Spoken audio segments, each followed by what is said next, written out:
तो इस साल का सबसे बड़ा स्पेस मिशन होने वाला है इस महीने की 30 तारीख को। तो आइए जानते हैं उसके रिलेटेड कुछ फैक्ट्स और बेसिक्स। नमस्ते दोस्तों, आज हम फिर किसी नए टॉपिक के साथ चलिए आगे बढ़ते हैं।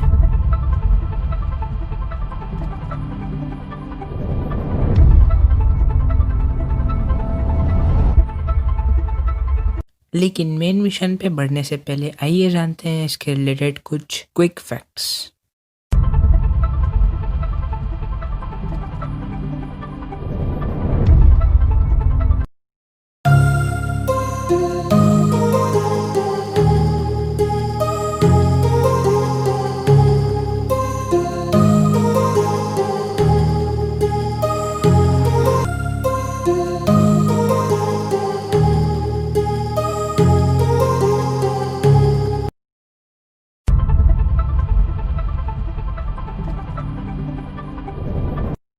पूरे सोलर सिस्टम में पृथ्वी के बाद मार्स ही एक ऐसा प्लेनेट है जो लाइफ को सपोर्ट कर पाएगा। क्यों? क्योंकि उसके पीछे कुछ कारण है। आइए जानते हैं वो कारण क्या है।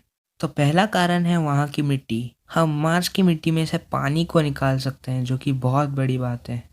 और दूसरा कारण है वहाँ पे आने वाली सनलाइट। वहाँ पर इतनी सनलाइट है कि हम सोलर पैनल्स को यूज़ कर सकें।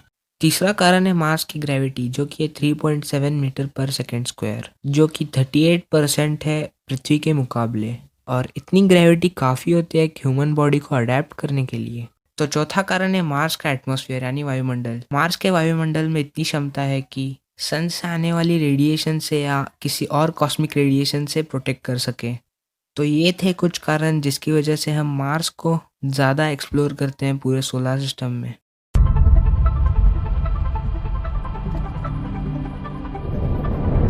परसेवरेंस रोवर एक्सप्लोर करने वाला है मार्स के जज़ेरो क्रेटर को, जो कि 49 किलोमीटर वाइड है और ये मार्स के नॉर्थ इक्वेटर में है। और साइंटिस्ट का मानना है कि 3.5 बिलियन साल पहले यहाँ पर एक लेक हुआ करती थी और यहाँ पर कुछ माइक्रोब्स भी हुआ करते थे। इसका स्ट्रक्चर एक बाउल जैसा है। और ये है कुछ फोटोज जज़ेरो क्रेटर के।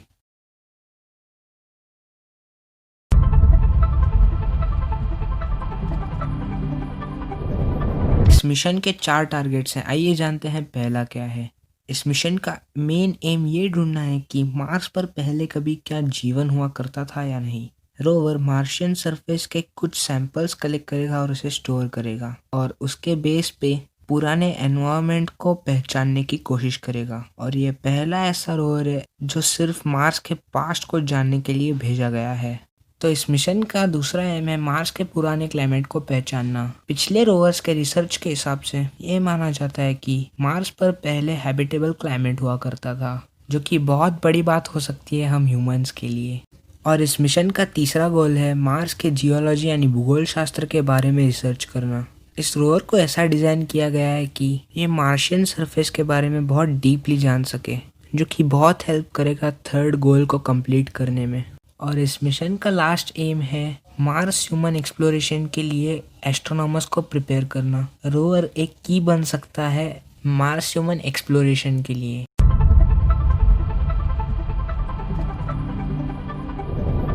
परसेवरेंस रोवर को लॉन्च करने के लिए नासा जो व्हीकल यूज करने वाला है उसका नाम है एटलास V541 रॉकेट। और इसकी हाइट है 58 मीटर्स और डायमीटर है 4 मीटर के आसपास। इस व्हीकल का मास है 590 टन केजी।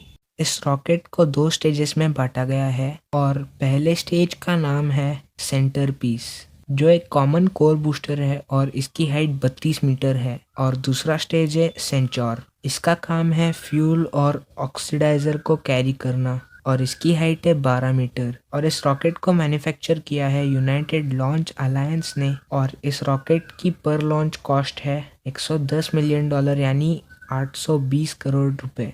और इस रॉकेट के अभी तक टोटल 83 लॉन्चेस हो चुके हैं, जिसमें से 82 टोटली सक्सेसफुल है। और बड़े बड़े मिशंस जैसे कि Mars orbiter mission 2005, Juno, new horizons, curiosity rover जैसे बहुत मिशंस इसी रॉकेट से लॉन्च किए गए हैं।